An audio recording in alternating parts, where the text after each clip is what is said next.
어버이 주일이고, 또 셋째 주는 청년의 주일이고, 또 넷째 주는 장년의 주일.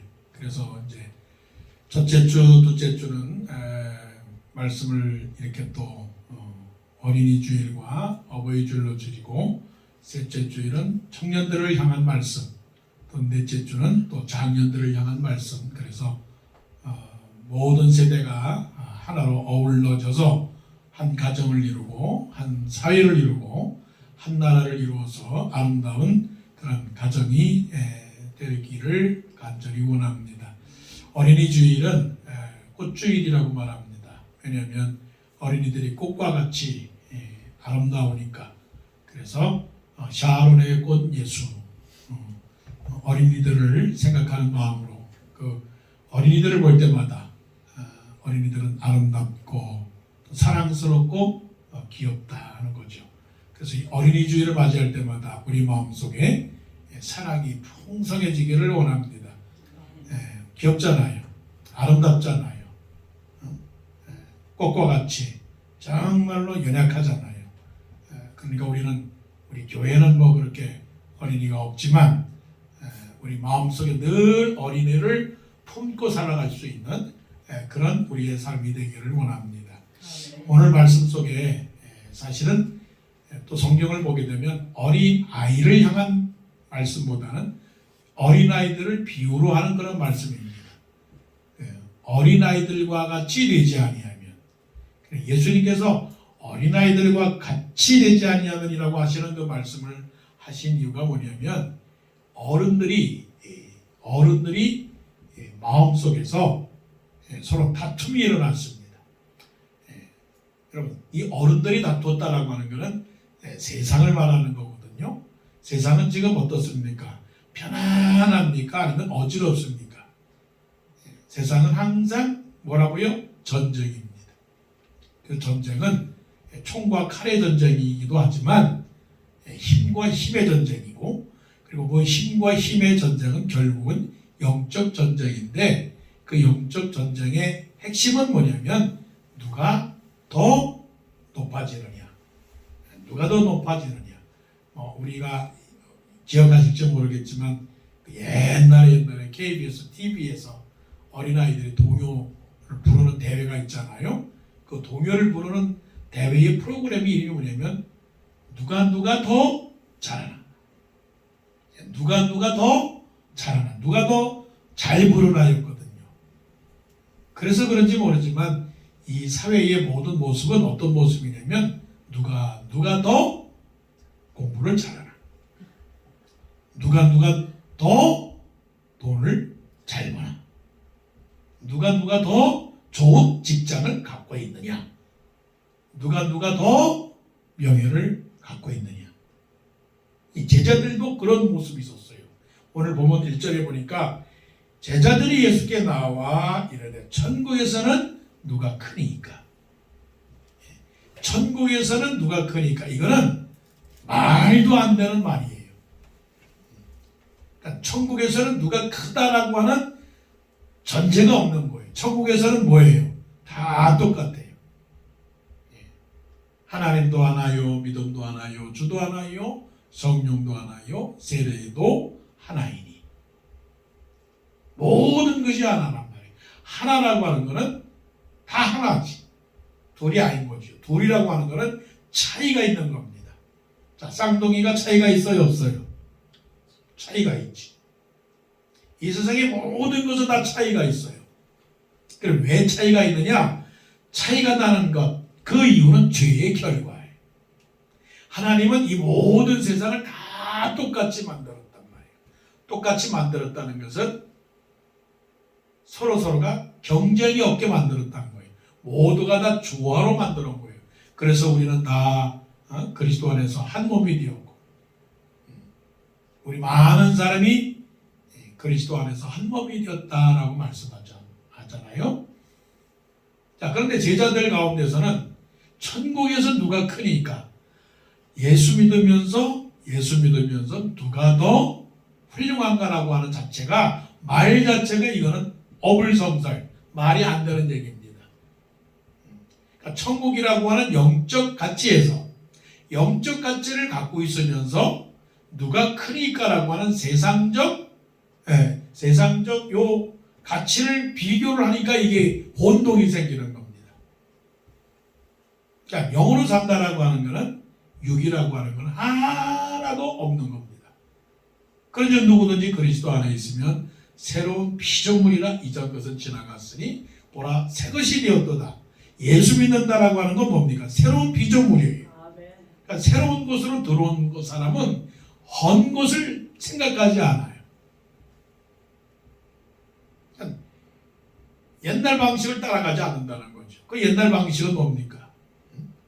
더러, 교만, 탐욕, 우상숭배 이런 것들이죠. 그러나 제자들은 예수님을 따르면서도 예수님을 따르면서 천국의 세계에 들어와 있습니다. 회개하라 천국에 가까웠느니라 그 말씀을 들으면서 예수님을 따르면서 천국을 소유한 사람이고 마태복음 5장에서 천국은 이런 것이다라고 마음이 가난한 자는 복이 있나니 천국이 저희 것이며 그렇게 말씀을 받았는데도 불구하고 크다라고 하는 그 세상 가치 속에서 지금 서로 다투고 있는 겁니다. 여러분 다투고 있습니까? 다투고 있다라고 하는 건 갈등한다는 것이고 갈등한다는 것은 의심한다는 것이고 의심한다는 것은 불안한다는 것이거든요.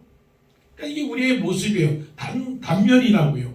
예수 믿으면서도 세상의 파도 속에서 휩쓸려 살아가니까 우리의 마음에 평안이 없고 감사가 없고 기쁨이 없고 사랑이 없고 존경을 잃어버리게 된다는 거죠. 그래서 예수님께서 그 말씀을 하시는 겁니다. 뭐라고 말씀을 하십니까? 2절 예수께서 한 어린아이를 불러 그들 가운데 세우시고 이르시되 진실로 너에게 이르노니 너희가 돌이켜 어린아이들과 같이 되지 아니하면 결단코 천국에 들어가지 못하리라. 자, 그럼 어린아이들과 같이라고 하니까 어린아이들이 천국에 들어간다는 건 아닙니다. 신학적으로 말하면 어린아이들이라 할지라도 예수 믿지 않으면 천국에 못 가는 거예요. 그러니까 어린아이들이라도 예수 믿지 않으면 천국에 가지 못한다는 말은 뭐냐면 태어난 지 어린아이들에게는 뭐를 줘야 됩니까? 세례를 줘야 됩니다. 그 세례는 누구의 책임하에 세례를 주는 겁니까? 부모님의 신앙을 통해서 이 어린아이를 하나님의 자녀로 양육하겠다라고 하는 것이죠. 그러니까 누구든지 예수 그리스도 외에는 다른 구원받을 이름을 우리에게 주신 일이 없다라고 말씀하셨거든요. 어린아이라도 천국에 가는 건 아닙니다. 어린아이들과 같이라고 하는 그 말씀 속에서 어린아이들과 같은 사람이 아니면 천국에 들어가지 못한다라고 하니까 이 어린아이들을 우리가 상징적으로 생각을 해봐야 되는 거죠. 그러면 믿는 사람이라고 하는 건 어떤 사람으로 살아가야 되는가? 어린아이들과 같이. 그럼 어린아이들은 우리에게 무엇을 지금 말해주는 거예요? 자, 여기 어린아이가 와 있습니다. 그러면 그 어린아이가 어떤 게 어린아이입니까? 어린아이는 생명이다. 생명. 근데 그 생명이 어떤 생명입니까? 약한 생명. 약한 생명. 그 어린아이는 어떻게 해요? 보호해 주어야 될 생명. 중요한 말입니다. 케어해 줘야 되는 생명이 누구냐면 어린아이다. 자, 어린아이가 있으면 어린아이를 혼자 두고 우리 다 나가면 됩니까? 안 됩니까? 안 돼요. 어린아이를 보고 밥 먹어라 내버려두면 어린아이가 먹나요? 안 먹나요? 안 먹어요. 못 먹어요. 어린아이를 저 산속에다가 내놓고 너 혼자 살아라. 그러면 어린아이가 살아요? 못 살아요? 못 살아요. 자, 여기에서 진실로 너에게 이르되 너희가 돌이켜 어린아이들과 같이 되지 아니하면 결단코 천국에 들어가지 못하리라. 생명을 사랑하는 마음을 가져야 된다는 거예요. 예수님은 우리들을 사랑하셨습니까? 사랑하지 않으셨습니까? 사랑했습니다. 사랑해서 우리에게 오신 겁니다. 중요한 거예요. 사랑했기 때문에 오신 겁니다. 사랑했기 때문에 높은 보좌에서 이 세상으로 내려오신 것입니다. 믿는 사람은 어떡하라고 합니까? 믿는 사람은 가라고 말씀하십니다.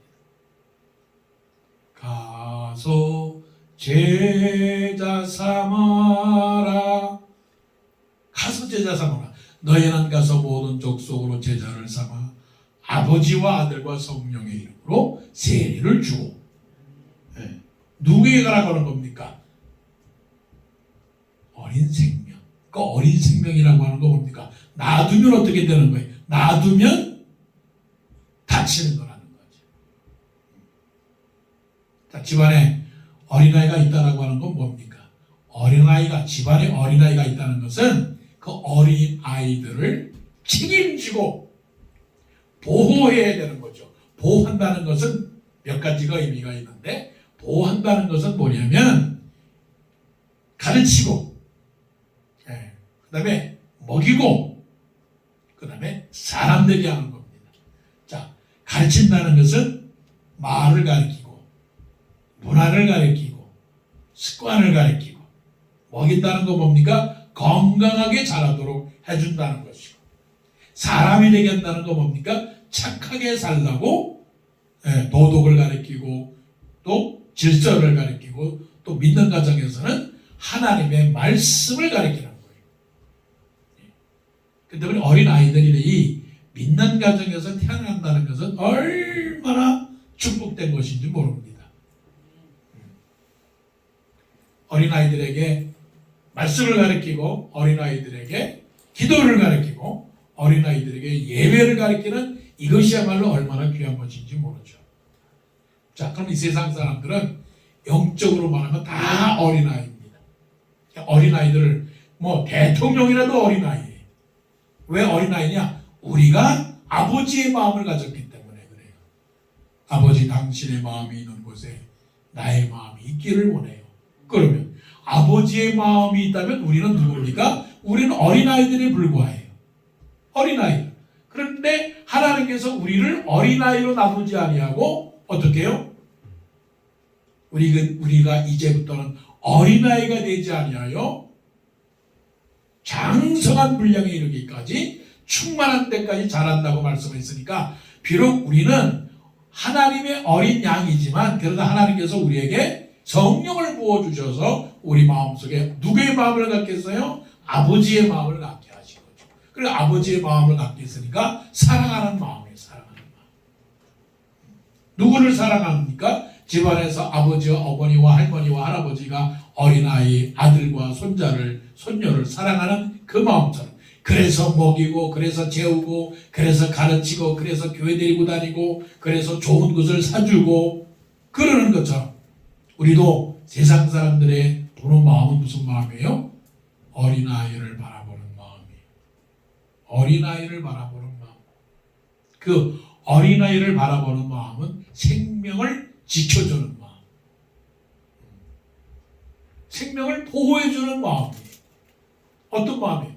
어린아이가 저 위험한 강가로 가고 있는, 혼자서 어린아이가 저 길가로 가고 있는 거예요. 길가로 가면 어떻게 돼요? 교통사고 나지 않겠어요? 그러면 그것을 보고 있는 부모님이나 그것을 보고 있는 어린아이들이 뭐라고 말합니까? 부모님들이, 어른들이 뭐라고 말합니까?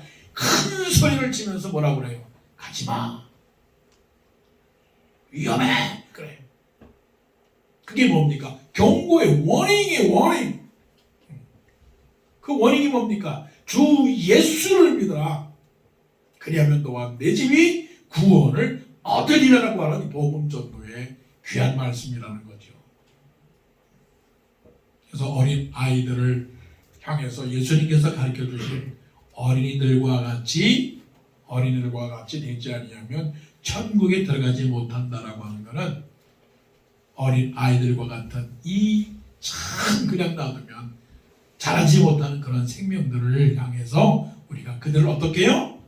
영혼을 사랑하는 마음, 영혼을 불쌍히 여기는 그런 마음을 가지라라고 말씀하시는 거예요. 그래서 어린이 생명,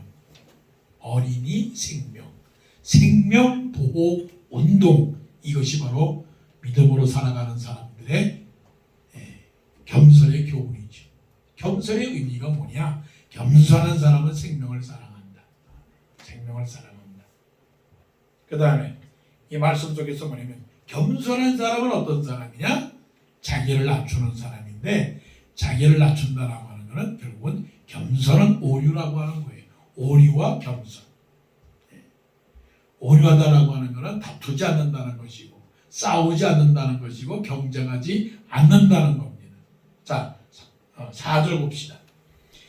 그러므로 누구든지 이 어린아이와 같이 자기를 낮추는 사람이 천국에서 큰 자니라. 어린아이와 같이 자기를 낮추는 사람이 천국에서 큰 자니라. 그러면 혹시 말씀을 오해할 수 있어요. 그러면 천국에서는 그러면 작은 자가 있고 큰 자가 있습니까? 아니요. 이 말씀을 보면 천국에서 큰 자니라 라고 하는 것은 천국에서 크게 칭찬받을 것이니라. 네. 크게 칭찬받을 것이니라. 어떤 사람이? 자기를 낮추는 사람이. 자기를 낮춘다라고 하는 것은 자기의 본분을 잃어버리는 그런 건 아니에요.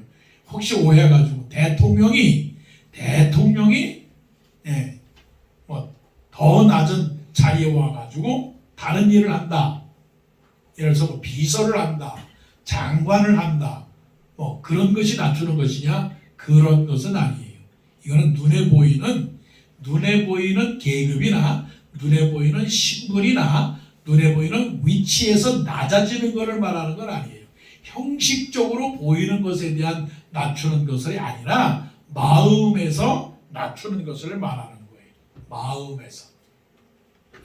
그러니까 모양이 아니라 뭐예요? 태도예요. 태도. 모양이 아니라 태도에 있어서 낮추는 것을 바로 낮추는 것을 말하는 것이죠. 낮춘다라고 하는 것은 뭐냐면 자기 자신을 다른 사람보다 더 어떻게 못하다라고 늘 생각하는 마음. 언제 그런 마음이 나옵니까? 이것은 다른 사람들과 비교할 때 내가 당신보다 못하다라고 하는 거예요. 여러분 그런 생각 해보셨어요? 항상 나는 당신보다 못해.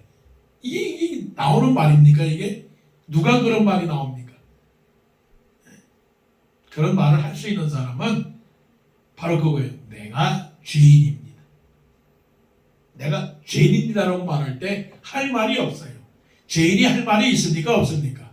없어요. 남을 죽인 사람이 할 말이 있습니까? 없습니까? 없어요. 그래서 예수님께서 오셔서 하신 말씀은 회개하라 천국이 가까웠느니라 말씀하셨습니다. 베드로를 볼까요? 베드로는 밤새도록 고기를 갈릴리 바다에서 잡았는데 그날 밤 한 마리도 못 잡았어요. 이런 일이 있을 수 있어요? 베드로가 누군데? 베드로가 갈릴리 바다에서 몇십 년 동안 고기를 잡는 일에 익숙한 사람인데 고기를 못 잡았단 말이에요.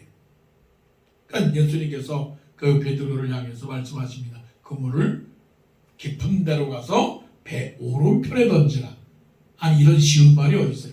배 오른편에 던지라. 베드로가 그물을 배 오른편에 안 던졌겠어요?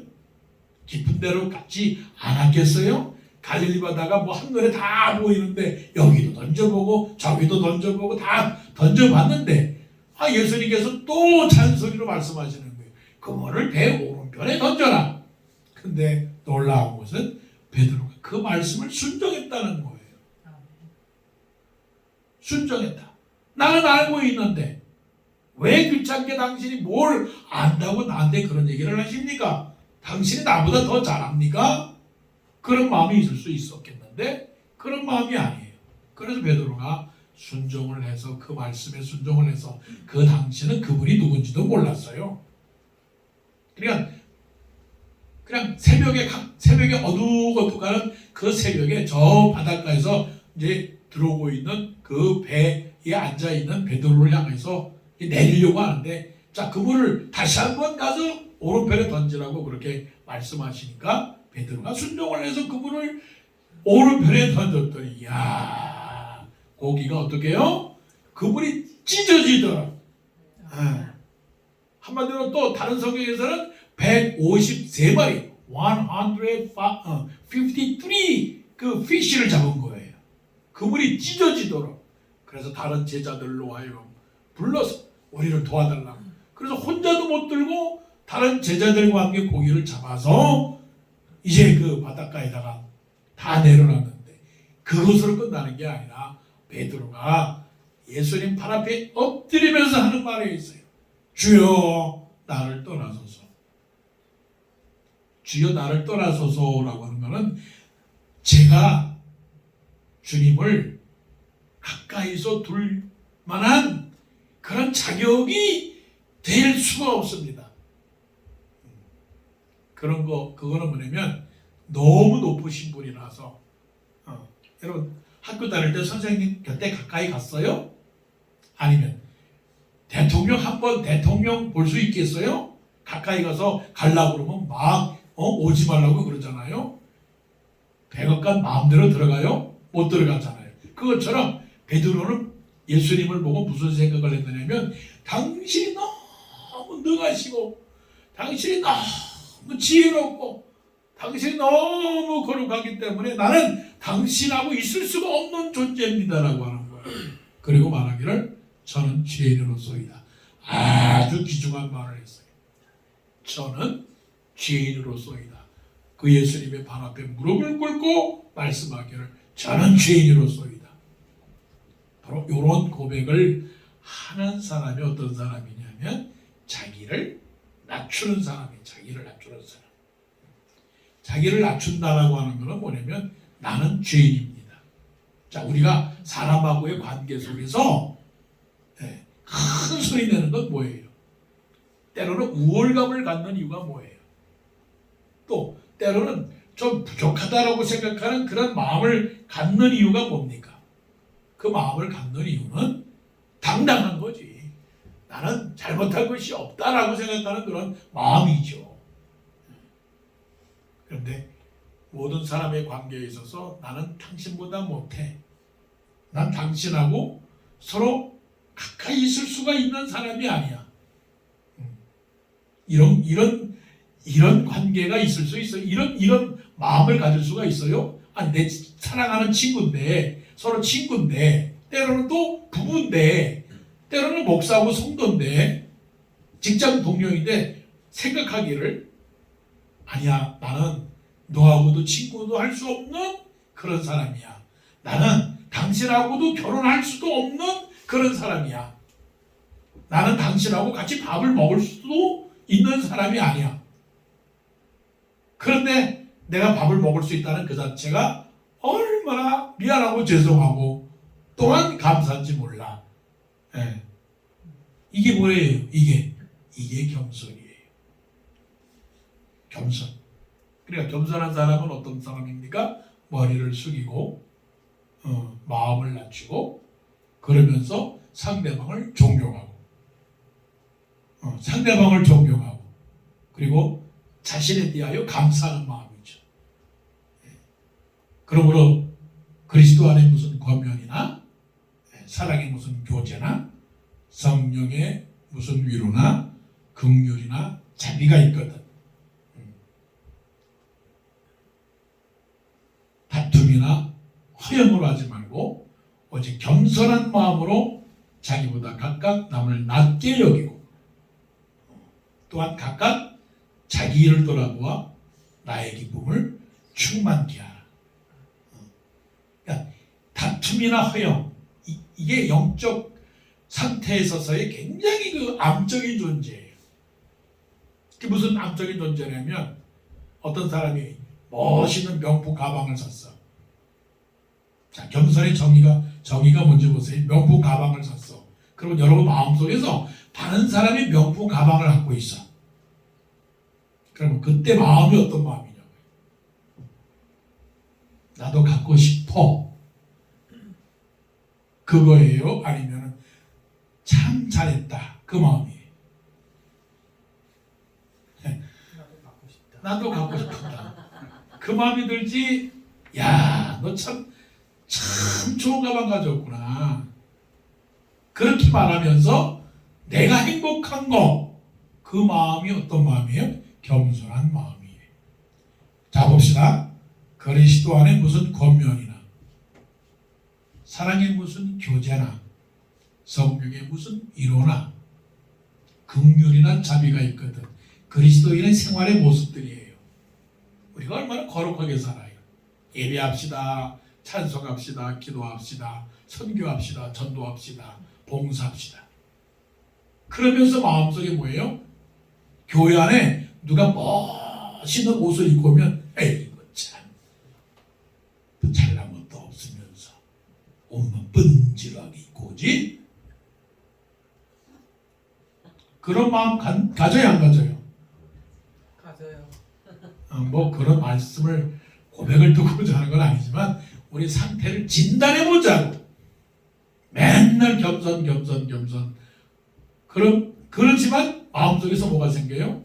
아무 일이든지 다툼이나 허영으로 하지 말고 내 마음속에서 나도 갖고 싶은데, 나도 그것처럼 되고 싶은데, 나도 쇼핑하고 싶은데, 나도 그 자리에 갖고 싶은데, 나도 거기서 일을 하고 싶은데, 나도 국회의원 되고 싶은데, 나도 회장님 되고 싶은데, 그런 마음 들죠.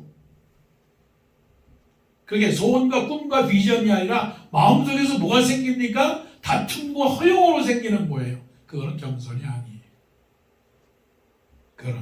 그런 사람들이 어떤 천국에서 어떻게 해요? 칭찬 받겠어요? 칭찬 못 받겠어요? 칭찬 못 받아요.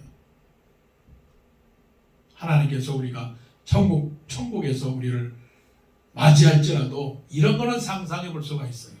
어쩌면 너희들은 예수 믿는다고 마음 씀씀이가 그것밖에 안 되느냐. 자, 속으로 한번 따라해 보세요. 넓은 마음을 갖자. 속으로 그냥 따라만 하세요. 칭찬하는 마음을 갖자. 감사하는 마음을 갖자. 나는 죄인이다 하는 마음으로 낮추면서 살자. 그러면 하나님이 칭찬하실 것이다. 마지막입니다. 자, 겸손이라고 하는 건 뭐냐? 6절 말씀 보세요. 5절 말씀. 또 누구든지 내 이름으로 이런 어린아이 하나를 영접하면 곧 나를 영접함이니 누구든지 나를 믿는 이 작은 자 중 하나를 실족하게 하면 차라리 연자맷돌이 그 목에 달려서 깊은 바다에 빠뜨려지는 것이 나으리라. 자, 어린이의 생명, 그 다음에 자기를 낮추는 걸 겸손할게요. 여린이, 마음이 여린 거, 여린이의 겸손. 그 다음에 어른이의 성숙이에요. 성숙. 그래서 어린이, 여린이, 어른이. 기억하실라나 모르겠습니다. 자, 어른이 된다는 건 뭡니까? 어른이 된다. 자, 신앙의 어른이 된다라고 하는 건 뭐냐면, 성숙한다는 거예요. 성숙한다. 자, 어린이는 자기가 배고프면 스스로 배고프다고 울어. 그렇지만 어른은 참아요. 먹고 싶어도 참아요. 참는 거죠. 참으면서 뭐예요? 남을 배려하는 거예요. 부모가 된다는 건 뭐냐면 자식을 위해서 우는 게 아니고 자식을 위해서 참는 겁니다. 세상에 어느 부모가 자식들한테 옷 해달라, 밥 사달라, 뭐 해달라 그러는 부모가 어디 있어요? 스목사님은 그러실 거야. 그러지 않겠죠. 세상에 어느 천지의 어느 부모도 자식에게 마음적으로 힘들게 고민하게 만들지 않아요. 괴롭게 하지 않아요. 그냥 부모는 참는 거예요. 기다려주는 거예요.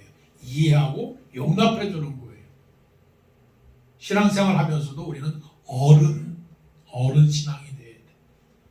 불평하고 원망하고 그냥 짜증내고 그냥 울고 때로는 그냥 정말 밤에 그냥 깨서 그냥 그 문제 일으키고 그거는 어른이 아니죠. 자, 봅시다.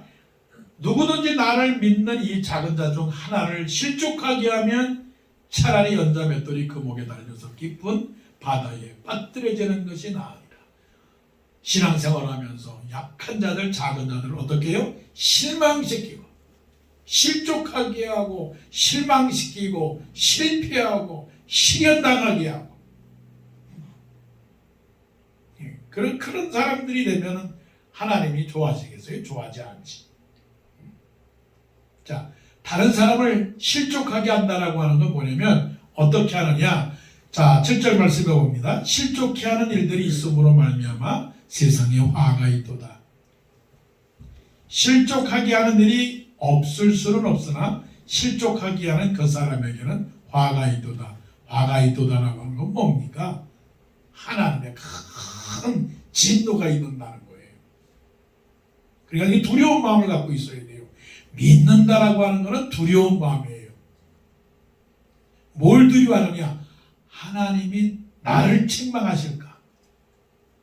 내가 잘못해서 하나님이 나를 책망하실까 봐 두려워하는 거예요. 그럼 하나님이 나에게 화가 있다라고 하는 건 뭐냐면 하나님께서 나에게 회초리를 든다는 건 뭐냐면 내가 어른 신앙이 되지 아니해서 다른 사람의 영혼을 실망시켜서 교회 못 나게 여기 만드는 사람들, 예수 믿지 않게 만드는 것들,